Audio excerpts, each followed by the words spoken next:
Hey Revolutionaries, I'm excited to bring you this week's episode with Rob Greenlee, who is a pioneer of podcasting.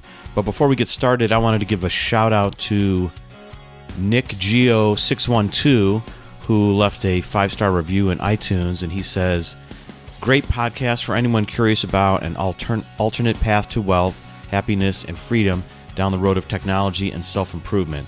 Jim is an engaging host who keeps the conversations focused and fun. Wow, Nick, thank you so much. I really appreciate it.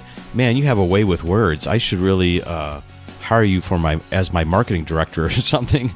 It's really cool that the flavor of the show is coming through and that it's reflected back to me in these types of comments. So it keeps me motivated to keep providing value for everybody. So really appreciate it. And if you're out there and you haven't left a review yet and you want to, please do. I would really like to just understand feedback. See what people like and what people don't like.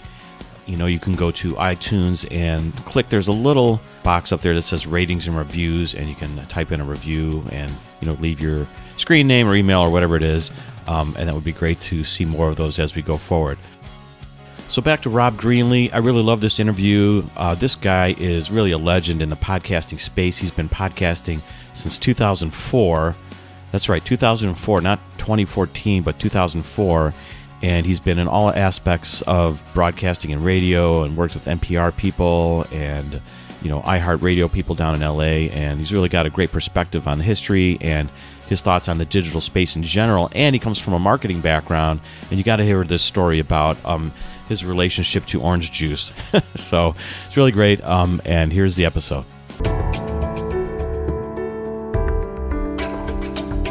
Welcome to Jim's Reinvention Revolution podcast, the show that explores reinvention in the digital age as it relates to career, creativity, and technology.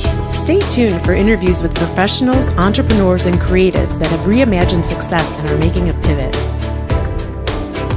If you'd like to listen to the entire back catalog, visit jimreinventionrevolution.com for instant access. And now, here's your host, Jim. Hi, everybody. Hey, this is Jim, and welcome to episode 14 of Jim's Reinvention Revolution podcast.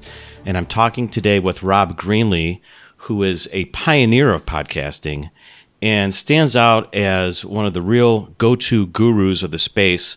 And I can't wait to hear his thoughts on all things podcasting and whatever else we get into. So, Rob, welcome to the revolution. Well, great, Jim. It's fantastic to be on your show. Thanks for the invite and having me on to talk about podcasting, which I always love to do, and it's something I do all day long, every day. Right, awesome. Exactly. Well, I'm excited to talk to you about it because I'm just a newbie, as you know, getting into the space. And thank you so much, first of all, for being on, because you are really a legend of the industry by now. But before we dig into that, what I really want to know, I have one burning question for you, which is, how much orange juice do you drink on a daily basis?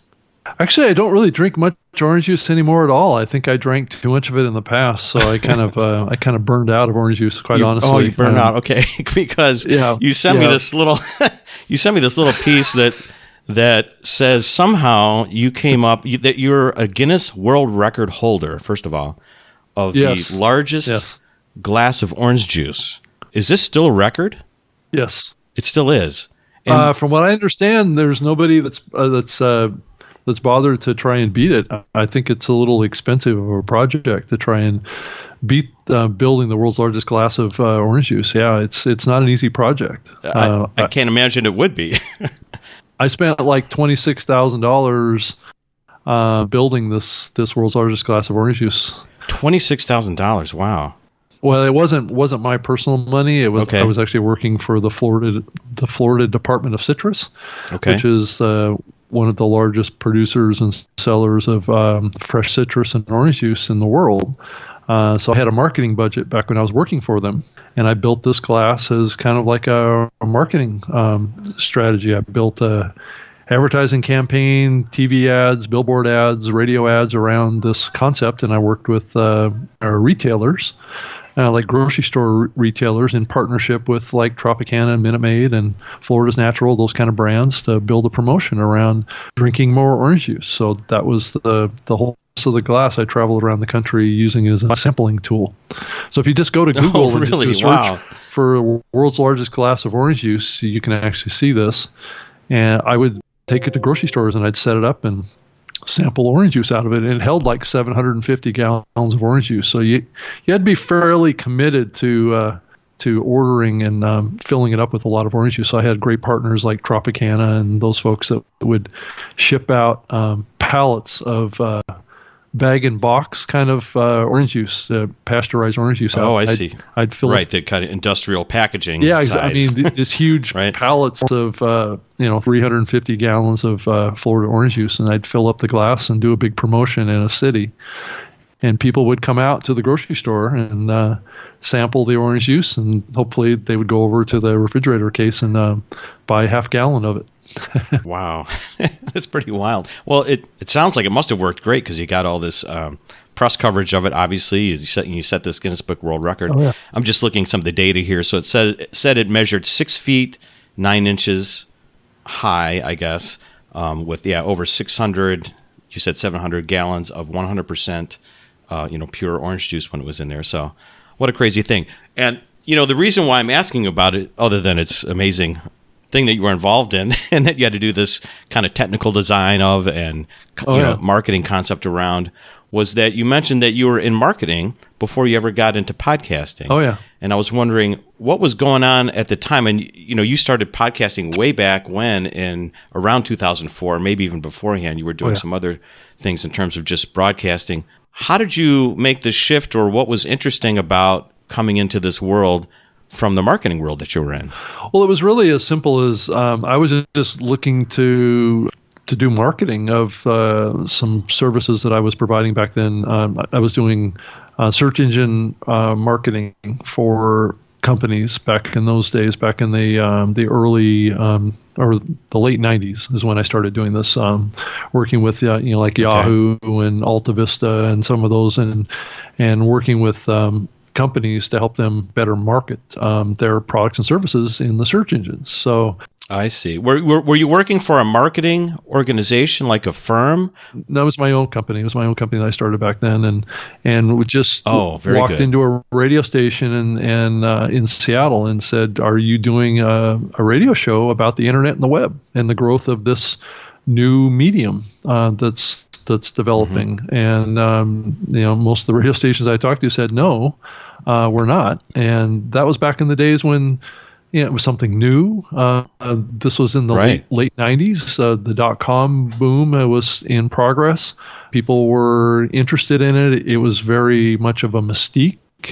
There was a lot of mystery around it. There was being made around hacking and TV shows that were had this kind of technology theme behind them, and it was just very much of a magical time for the internet and the web and the development of this. And I was a marketing guy. I got a marketing degree in college and was working in doing marketing campaigns like with the Florida Citrus Commission. That was in that same time frame, and started to realized that what was happening with the internet and the web was going to transform marketing. So it became very clear to me early on. I built the first Florida Citrus website, built it at floridajuice.com. This was back in 1996. I built this out here in Seattle. I kind of freaked out the governmental agency in Florida when I built this thing, because it was it wasn't necessarily, it was a approved thing, but I don't think that the agency at the time really understood what I was doing at a very deep level. And this is very early on, just to kind of jog people's memories, or people that, or maybe are too young or don't remember those times. Having a website in 1996 was still pretty esoteric in a way, I think. Like, what is that? Why would you want to have such a thing? Right. And it wasn't something that a lot of major corporations had at that time. And typically what you saw is people, it was like a Skunks Works project inside of the company that typically, these big, huge corporations would have like a guy in the company somewhere that would say, I can go get this domain name. I can go get Ford.com. and it's free. Right. And right. It was kind of the wild, wild west in terms of domains and such, right? I could put up a website for my employer, right, and say, it could be a real basic thing, and I kind of did that at the Florida Citrus Commission, and that was something that I got some financial resources because I had a budget. I had a marketing budget, and I would pull things together, working on that, coming up with creative solutions for the grocery chains and the brands that I was working with, the Minute Maid, Tropicana, all these big brands that have big marketing budgets. So my whole job was to build synergized marketing campaigns for these brands in these markets in partnership with the retailers and the various fresh citrus brands as well as the juice brands. And so this was like a glue that glued everything together. I built this world's largest glass of orange juice, built this website, and I would do billboard advertising campaigns promoting Florida citrus juice and all that stuff. And I would have events, or I would buy radio time. I would do in-store sampling, so you can kind of, that's what my orientation was at the time, was building synergized marketing campaigns to promote the consumption of, exactly, and trying to live in the 360 degrees of all that. Live in the middle of all these brands that are looking to build their distribution of the product, and then the retailers who have their own marketing mediums that I would kind of tie in with.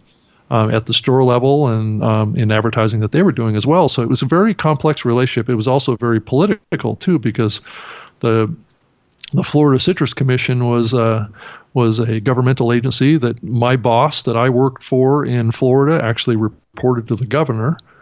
So it was a very political position. Oh yeah, big business in Florida, sure. Yeah, exactly.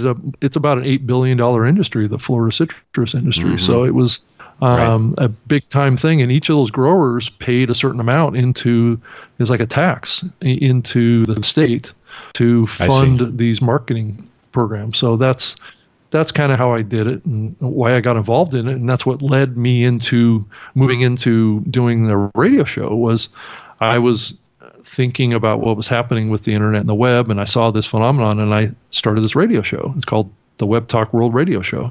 And built this show, had a bunch of co-hosts that would come in, and we would talk about stuff that was going on the internet. I wasn't an expert at that time. I was still learning, still trying to understand and comprehend what was going on, because there's all these startups and all these new companies that were coming out with solutions to problems that didn't even exist yet. If you think about pets.com, and they were trying to sell dog food online, and back in those early days, and nobody was buying it, So ultimately, a lot of these companies failed. Pets.com went out of business, but it was just very early, and it was an exciting time. And I got involved in doing a radio show to kind of talk about this stuff, and it just grew and grew. Yeah, really, really exciting time. Yeah, it just That's grew. amazing. And I should mention that that radio show was really credited, as the nationally syndicated radio, the first nationally syndicated radio program to begin the world of podcasting. That was September 15th, 2004. Yeah. Is that right? The right date? So my question, one question to you, this is a fascinating story for me to hear and for other people to be reminded of kind of the early days and having this vision. I think what's interesting about you, why I was interested in talking to you more, was that you're a guy that has this vision. So you're a marketing person, but not every marketing person saw the vision of what was going to happen with the internet and knew that, hey, I need to be involved in this, maybe podcasting or broadcasting or just learning the more technical parts of the web with websites and such. What really drew you to it? Obviously you can market, you're good at that, but did you have this technical skill to begin with? No, I did not. Actually, I didn't have any kind of technical education at all. It was all self-taught. I got involved in it just because I needed to learn it to be able to take advantage of it for the marketing things that I was doing. Building the website. Right. I didn't build it myself. I actually contacted with a website developer back in 1996 to help me build it, and went through that process. And I was doing like sweepstakes campaigns on website back and then and was tying it into billboard campaigns. And actually, I gave away sailboats off of the website back in '97. Wow. Cool, man. That's fun. Yeah. So, I mean, it was really trying to do something that was different and innovative and taking advantage of people's curiosity with this growing medium. And I don't see anything like it today. I mean, the opportunities with podcasting are fantastic, but the impact of what was happening with the World Wide Web and the internet at the time is unprecedented. And I don't know that we'll ever see that type of impact again.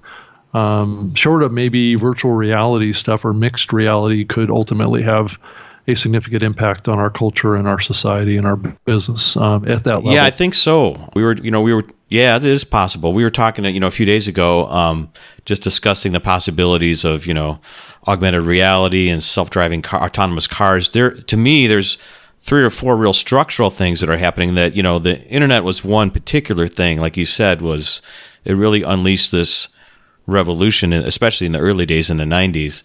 But I feel that there's these other structural things like with cryptocurrency, autonomous driving, augmented reality, that are all coming together at the same time that really is going to affect, everyday life much more so. And the key thing that is so interesting to hear from me was your vision that you had that, hey, I want to be involved. I need to get involved in this, just because of the marketing stuff that you wanted to do. But it turned out to be a real fascination, of course, but you didn't have this technical background, and you were able to, kind of switch your mind and pivot over into this zone because you knew you needed to be there, and you went ahead and figured out how to get into it. And realizing that once you're sort of into it, since you are the pioneer, you're the expert almost by definition, maybe in a short period of time. Did you feel that way, like in the early days, or you just felt, man, I still don't know what I'm doing, Well, I think early on I was getting involved at a level that was kind of, it felt kind of leading edge, I guess might be the way to think about it, but it was also very much uncertain. It was very, I was just bouncing around, throwing stuff against the wall and seeing what worked and what didn't work. And that's what people would tune into was that experimentation that I was going through about what worked with internet marketing and what didn't work, what was happening with optimizing your website for the search engines. And there was a lot of things that were done that were kind of maybe questionable, when you think about it in the bigger picture of things. Sure. There were gaming that was going on. And when I say gaming, there was like little tricks and things that you could do with your website to trick Google or trick Yahoo or whatever to rank your website higher. They're little kind of spam techniques, really, when it comes right down to it. Those were kind of the secrets that people would share and people would learn just by trying different things. And it's a little harder to do that now. I think that the technology companies have really kind of sealed up all these loose holes that they had in their platforms. And so it's a little harder to hack the system per se, but I think, you're talking about the cryptocurrencies and the augmented reality, mixed reality kind of stuff. And these are pretty advanced technologies that we're talking about here. And they're not really the kind of thing that, a guy that's just coming out of college or whatever has limited experience can really consider to be a leader in this area. I think those days are maybe gone to some degree, because these technologies are typically occupied by big corporations now. They're not pioneered by people like myself back in the early days of taking a leadership position. So I think it's just more it's much more competitive now to take a leadership position in any of these things. I think you're right, because people now, I mean, back then you had the vision, you were the early adopter. Nobody really knew the real value of it, I think. People were sort of skeptical, or they didn't understand it. Now people understand, hey, there's value here somewhere. So the big corporations, they can't afford to blow it off anymore. They've seen some of their their colleagues, companies go out of business, for example, or if you just look at like e-commerce or something, for example, that's been going on lately, they realize, we have to be involved in this no matter what it is. We got to spend some money on R&D. So yeah, I think you're right. It's a little bit different landscape unless you're into some really esoteric kind of part of the web these days. Yeah, or if you just have a boatload of money you can throw against something too, and that's true. That's the other challenge. Right. So you started this early kind of podcast. Were they calling it a podcast in 2004? When did that term start to come around? Well, it actually really kicked off in the summer of 2004. Really, the genesis of it came out of Dave Weiner's work with RSS 2.0 spec. The enclosure tag is really where all this came from. So really, the person that you need to credit for the existence of podcasting is really Dave Weiner at the core. There's Adam Curry, who had a significant role in enabling that enclosure tag to be utilized in a way that would transfer MP3 files. And I think that's the other glue piece. So Dave and Adam really were the ones that kind of put that technology together. But the name of it kind of came more organically. It certainly didn't have anything to do with Apple, other than. Okay, I've heard some kind of rumors that maybe that's why it's called podcasting, because they maybe had this vision of that it would go with the iPod. Is there any truth to that or no? It did have a connection only from the standpoint of at that time the iPod was primarily being used and capable of accepting files to be transferred to it. But there were a lot of other devices back in those days that were compatible with podcasting. A lot of the Play for Sure devices that Microsoft was involved in with the Windows Media Player were capable of subscribing to a podcast and downloading it and transferring it into a portable media player device. So there were other platforms that supported it. It wasn't just the iPod, but Adam Curry was the one that was very much into Apple devices back then, and the iPod. And so when he started doing this, he was doing it with an iPod. So that technology was really kind of utilized using the iPod and this iPodder software that he had a developer create for him that would actually capture that enclosure tag with an MP3. When Dave put that RSS2 enclosure tag together, he wasn't necessarily thinking that this was going to be for podcasting. He was thinking of it was going to be utilized for PDF files and video files and Word documents and all sorts of stuff any that media could be shared using the RSS, the open RSS spec. So it was really because of the orientation that Adam Curry had towards radio and towards broadcasting that he started to come up with the software that would enable it to automatically download that enclosure that would be in that RSS feed. So that's what really kicked this whole thing off. And I was monitoring what was happening in there when it kind of was starting to bubble up.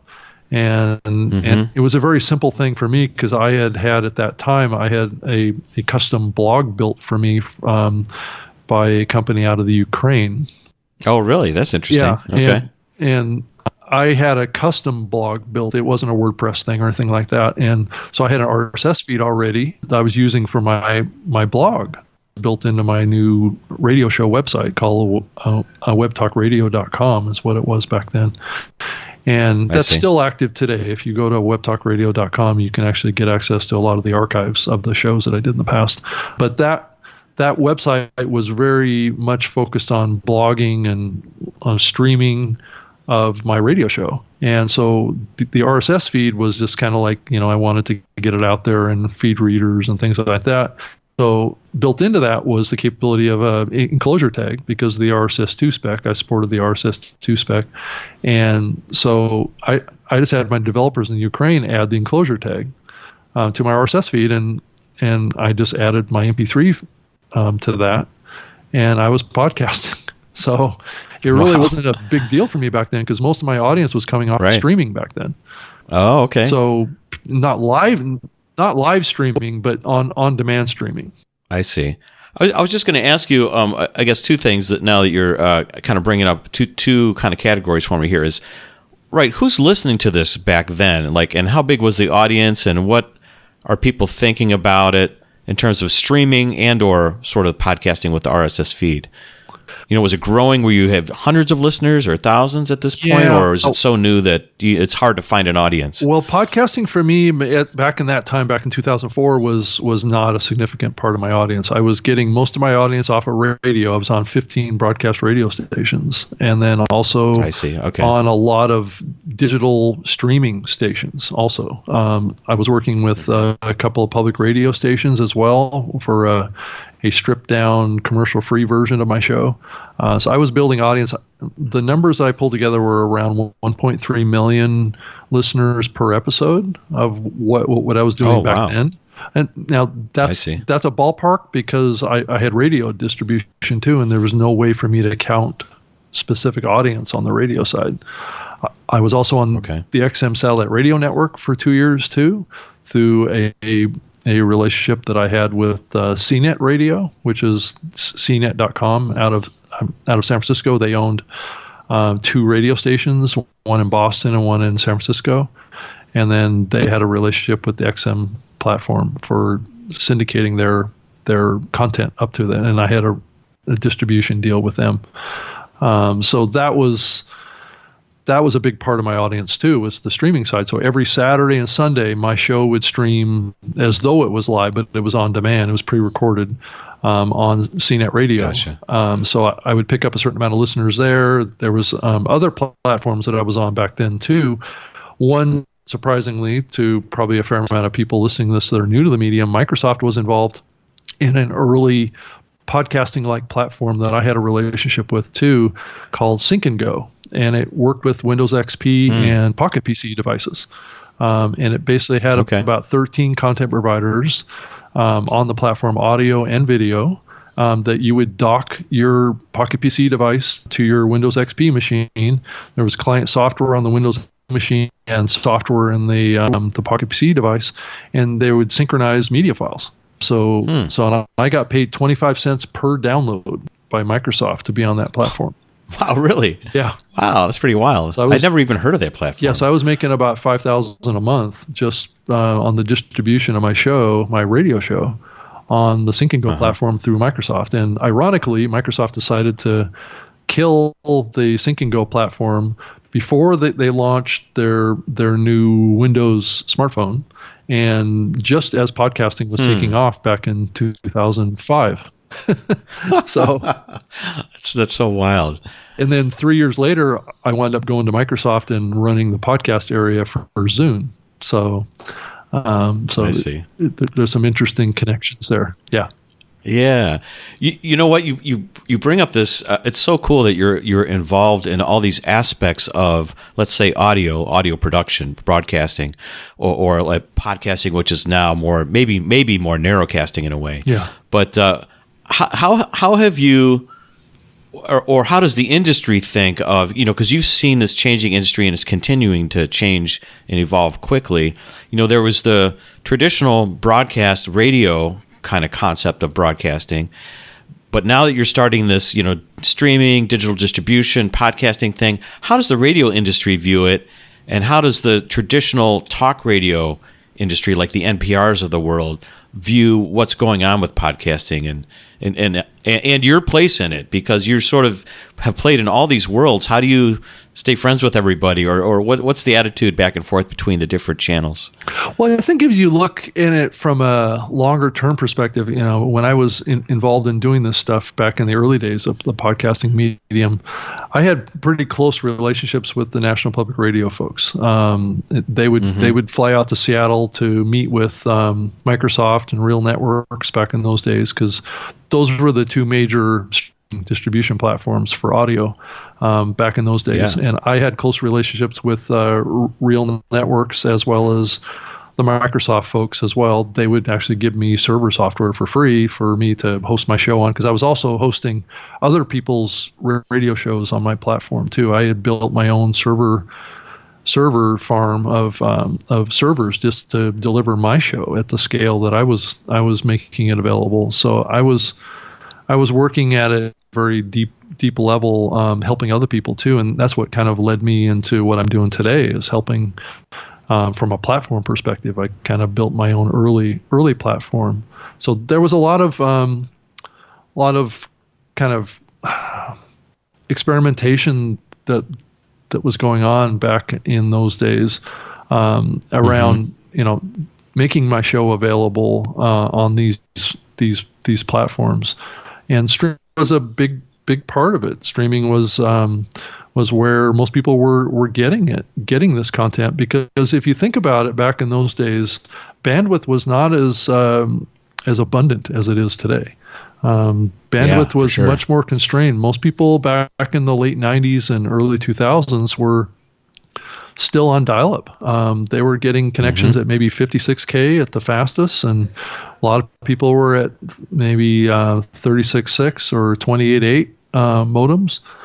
So we were having to trickle the content out. And so I was delivering, early on, I was delivering my show at 16K on these streaming platforms. And that wasn't terrific audio quality. I was certainly recording it at high quality audio production. So, I mean, really the listening experience on the radio was actually better than the listening experience on the web at that time. So my show was basically, a hybrid, and the radio industry has really been kind of slow to adopt. I would say public radio has been right there since the beginning, and public radio has adopted podcasting and has been embracing it ever since it started. And so my particular relationship with public radio has changed over the years somewhat, and my orientation towards them, because they have tended to gravitate towards thinking that they are the foundation of podcasting and the leader in the podcasting space, when the numbers just don't prove it out. There's a certain amount of kind of ego that's on the public radio side that has made me a little bit uncomfortable with them, and a lot of my colleagues on the more independent side would tend to agree with me on that. That was the flavor that I got when I went to Podcast Movement. I was kind of feeling that a little bit from both sides, from the NPR and the traditional radio people. Like, the landscape's changing, and maybe it's just a little bit of fear in a way, that they want to be like, they don't want to be left out, because things are changing. Well, I mean, especially on the commercial radio side, they have been very slow to adopt it. They've been very slow to understand it. They've been very slow to being willing to even embrace it. I think they've viewed podcasting as a competitor to what they're doing, and they've treated it like that. Where the public radio side has seen it as an opportunity for them to extend and grow their audiences. And I believe radio is starting to come around now. They're starting to embrace it more and more. My time that I spent with Podcast One down in Los Angeles, that group that I worked with down there for a year came out of syndicated radio. So I got basically indoctrinated into that melded world of syndicated radio in combination with podcasting at Podcast One. That same network owned like Loveline and owned the Adam Carolla show, or not owned it, but partnered with Adam Carolla. So you can kind of see those connections with radio down there and podcasting in a strong way. And there was a lot of friction there. There's no illusions that radio has not really embraced podcasting, but they are starting to realize that their audience is moving that way. They're moving to on demand, and they need to move with that, because if they don't, they're going to lose their audience. Over time, it's going to happen. They seem to think that they can hold on to their audience forever, but it's clearly moving over to on demand. It's moving. Yeah. Yep. And I think it's for me, it really feels like that the podcasting has opened up this sort of niche casting idea where you can be much more niche oriented, specific, and it's kind of breaking up the audience into smaller pieces, smaller chunks. Yeah. So it's hard to have that central broadcast kind of world. That's sort of a 20th century model that was good for the 20th century because we didn't have anything before that really. And so that was the thing of the day. But now you have this sort of, maybe it's between niche casting and broadcasting, maybe whatever the term would be in between there, because there are quite large audiences for podcasts. Yeah. It's not just hundreds, it's thousands and even millions, like you're saying. But it's different. It's on demand. And the advertising model has to change if, that's what those businesses were built around, was the concept of advertising. That's why you had 30-minute shows, or we take a break at the hour and all this kind of stuff. It was really integrated into the whole monetization model. Mm-hmm. Where podcasting, I think, for the moment it's a more creative outlet. It can be monetized, but it also can be creative, Yeah, exactly. And it's one of the reasons why, your example here is one of the reasons why I stopped doing my WebTalk World Radio Show back in 2006 was because of this fragmenting that I was seeing even with my audience for my show. So after podcasting launched, there were shows that would come out that would be more specific to a particular topic area, like the shows about Windows, or there were shows about wireless networking, or there were shows about bandwidth, or there were shows. You could just see what was happening, and people were peeling off of my show, which was more of a variety show. Really,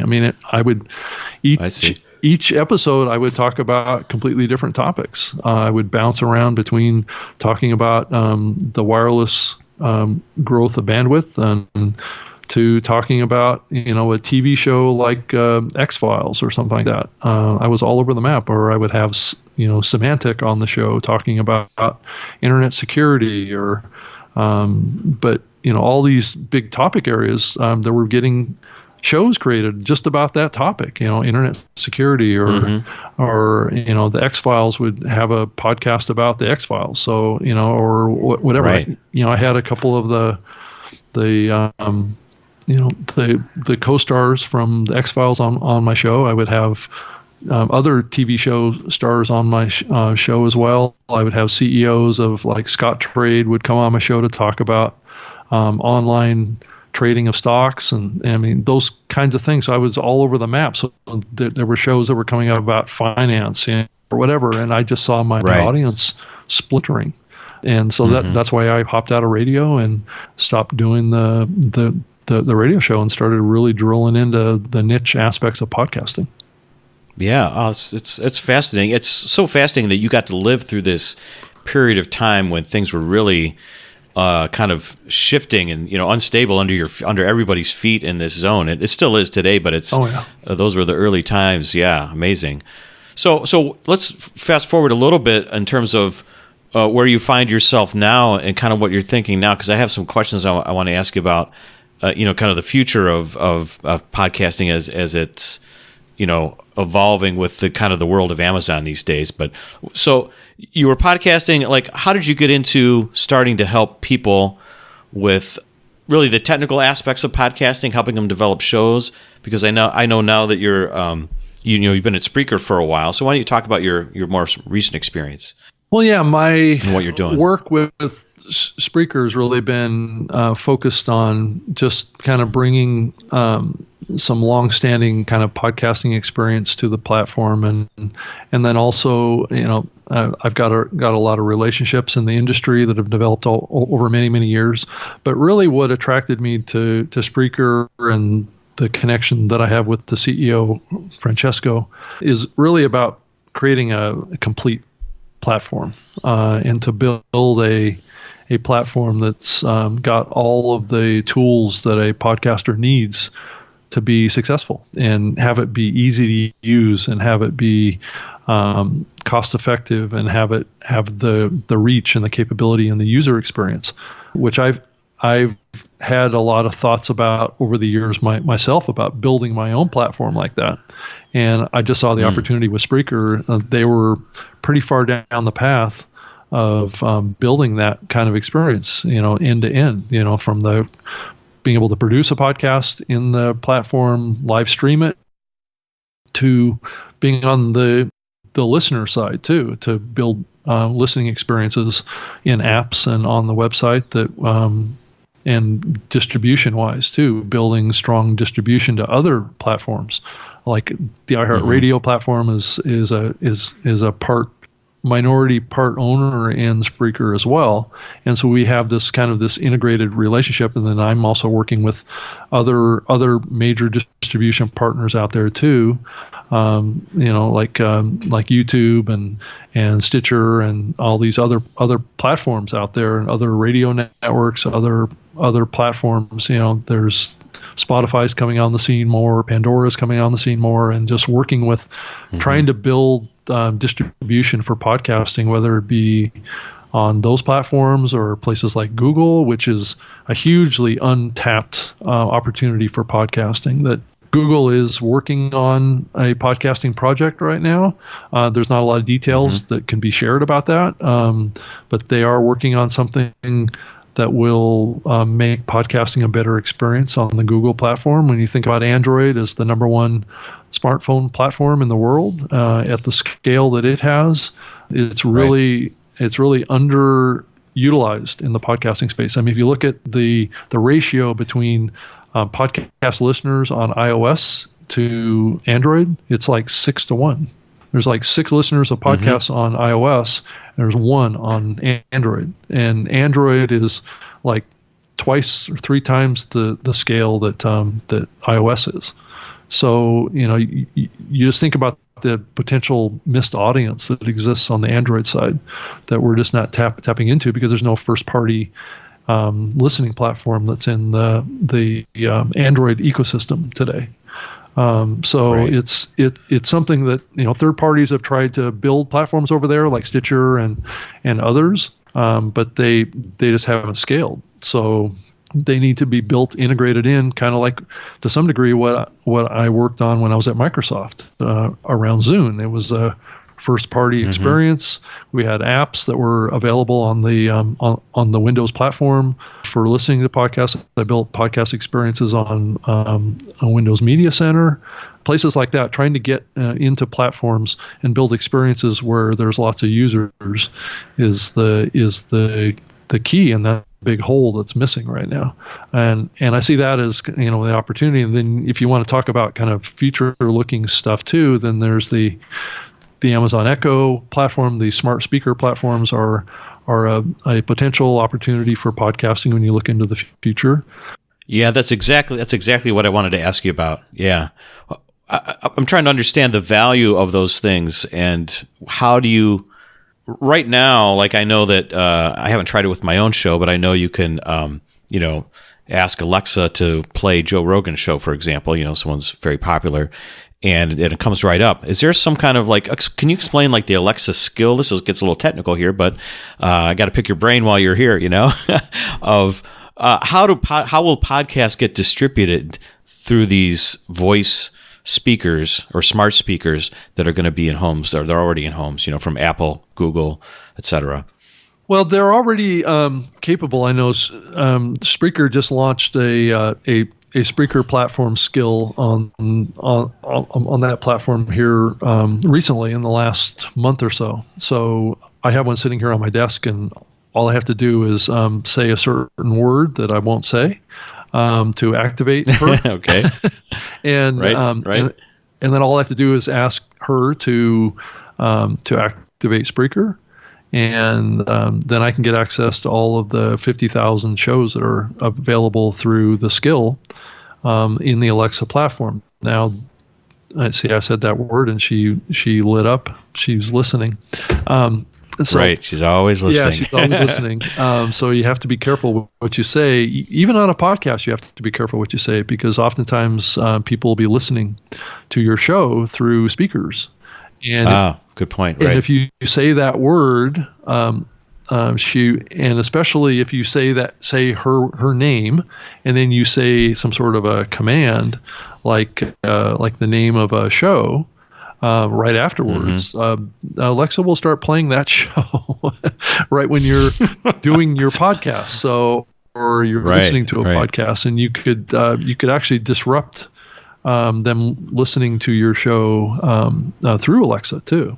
So Right. It's kind of this. I never thought about that. It hasn't happened to me yet, but I'm sure it will at some point. Yeah, so you have to be careful because she's always there. And if I say the wrong thing, she will actually start talking on the podcast. Right. I see. I could probably do that at any moment if I chose to. But anyway, she's an example of where I think we're going from the standpoint of how we're going to more naturally control our computing experiences. And I think podcasting is going to ride along that path, right? Whether it's this kind of mixed reality, augmented cars, and you're seeing this kind of voice control. I believe that our computing experiences are going to become more disconnected from us, from the standpoint of us having to carry a device around with us or to have a computer on our desk or something like that. I think that the computing is going to be surrounding us at all times. I think that's where it's going. It's going to be in our eyeglasses, and it's going to be in our clothes. It's going to be in our cars. It's going to be in our offices around us, wherever we go. And so I think this voice control, I think, is very important. But I also realize that people are very visual too. So you start thinking about now Alexa's playing around. See, I said that word. I shouldn't have. The Echo platform from Amazon is very, very visual because they have this kind of this version of of their devices that has a screen. So you start. That's right. It's called the Show. Yeah, right? The Show, and you start thinking about how that could be translated into screens all over the place in your car, in your home, on your desktop or whatever, and you're going to voice control those things. And I think one of the question marks that people have asked around this platform has been, how are podcasts going to be discovered in these voice control platforms? Because you typically have to know the show that you want to tell it that you want to listen to, right? So let's say it's it's your show, it's the Jim show. I could say that in here and pull it up, but I would need to know about that show beforehand. So this visual element becomes into play of being important as well as from a merchandising perspective or a promotion or a featuring perspective. So I think that there's going to be a role that exists for this that's going to be in tandem with our computing experiences today. Right. Yeah, it's just the tip of the iceberg, in my opinion, of this is still continuing to evolve very quickly, very fast. It's going to be a combination of audio and visual, like you're saying. And it just, and from, going back to your roots of just from the marketing point of view, I mean, it's fascinating that you'll be able to be in someone's home, that your show or your logo or whatever you're thinking can be on the screen, on the big screen in someone's home, because it'll probably, throw it over there through the Chromecast or whatever they're using. And it's just it's really a great way to connect with people, to give them the right information, provide value, or just connect with your brand. So it's awesome, really. So, I mean, to me, it's just it's this whole part of this, the reinvention revolution that I call it here. That's, partly our world changing, but us behaviorally changing with it. That's kind of the thing that's interesting to me, to kind of look at the crossroads between those two things. So in that regard, we've got a few minutes left, but I got a couple of questions I want to ask you as we're getting later in the show here. In terms of that, so because I'm always trying to uncover what people, what's kind of weirding people out, or what they might be struggling with in terms of all the digital things that are happening. So one of my questions is regard to the ever-changing digital landscape. What's one thing, and maybe it's big or small, that you might be struggling with? What's something that you've been this visionary and you've changed and been ahead of the game all the time, but is there something that you see that you're like, wow, this is even tripping me out, or I can't wrap my head around this, or I don't want to change in this way? Yeah, I think just fundamentally for me, it's really, it feels like at times that technology is moving in slow motion right now. It's not like it was back when I first got started into, trying to embrace this technology stuff. It feels like we've kind of moved into a phase now where big things have to change, and there's a lot of buildup to that. as easy to evolve technology now. I think that there's growing resistance, I think, to technology these days, as we've seen some of the darker sides of technology start to rear its head. So I think there's a certain amount of pullback that is starting to happen, and more skepticism, I think, is coming into technology than really ever before, because of the abuses that have happened with technology, and the perception that people feel around their privacy and their concerns for the dangers that can follow some of these changes that are before us and have been happening for a while now. I mean, you think about the hacking that's been going around our private financial information, the cyber warfare that's going on right now. People are very much, I think, attuned to the dangers of technology more than and I see more and more young people kind of pulling back from technology, and I see it in my own kids. They basically have kind of pulled back and not getting involved in places much anymore, like Facebook, and only being involved in areas that they feel like they're safe.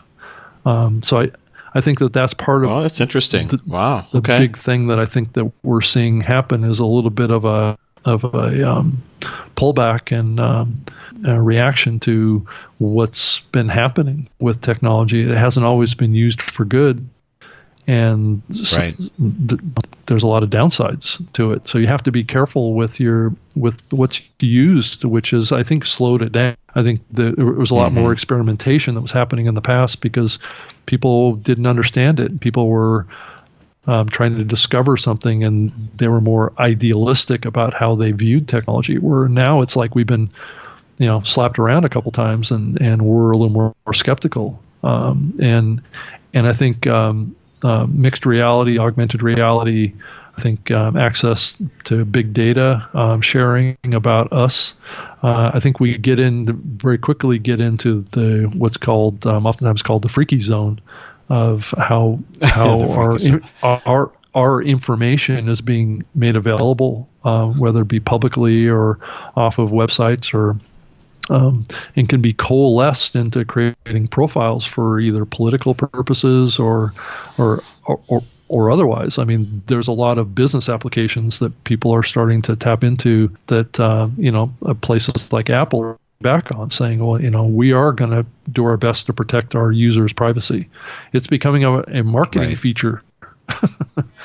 So I think that's those true. Are kind of the big trends, and it's impacting podcasting too. I think Apple was very cautious about giving access to deep user data around podcast listening for many years, and we're starting to see some opening up of that to some degree to get access to data around playback of downloaded audio files.